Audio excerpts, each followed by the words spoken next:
Is there ever a scenario where you should sell at a loss? Generally speaking, when I am advising my clients, I always say to them, stay the course, stick it out, we will be fine. You're likely to recover in 12 to 18 months. And my advice is predicated on the fact that, generally speaking, when your investments go down, it's due to the fact that there is market volatility. Everybody's investments are going down.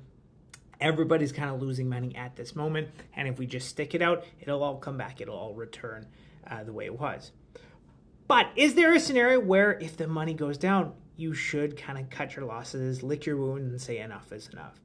There are two scenarios that I typically look at and say, okay, now it's time for us to cut our losses.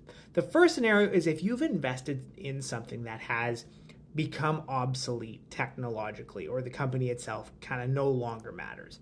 An example I often use is back in 2014, 2015, when I was first kind of becoming an advisor.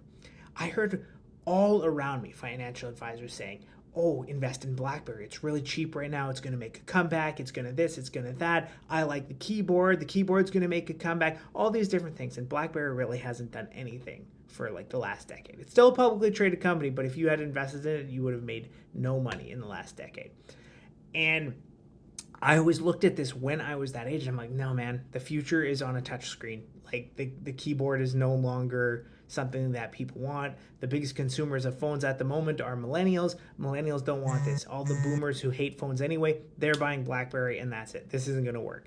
So I told my clients, don't invest in this. But a whole bunch of the clients that I had, I heard people screaming at their advisors over the phone, like, what the hell is this? I've lost money, blah, blah, blah, blah, right? But that would be a scenario where I look at it and I'm like, we're not recovering here. We got to cut our losses. This is never going to improve. Let's take whatever we have left and put it in something that's going to actually make us money. Another scenario where you may want to consider selling at a loss is if you're invested in something where everybody is making money in that specific thing except for you. I'll tell you what I mean. So a lot of times there are different funds that are focused on things like science and technology, healthcare infrastructure, whatever the case may be. And generally speaking, they have portfolio managers there that have a specific mandate, and they do particularly well. And so if that sector in and of itself is making, let's just say as an example, 10% a year, but you're only making 3 or 4, and they're kind of crushing it, you have to look and say, why? I'm invested in all the same things. What's happening here? And it could be that you're invested in a fund that has a portfolio manager that just doesn't know what they're doing.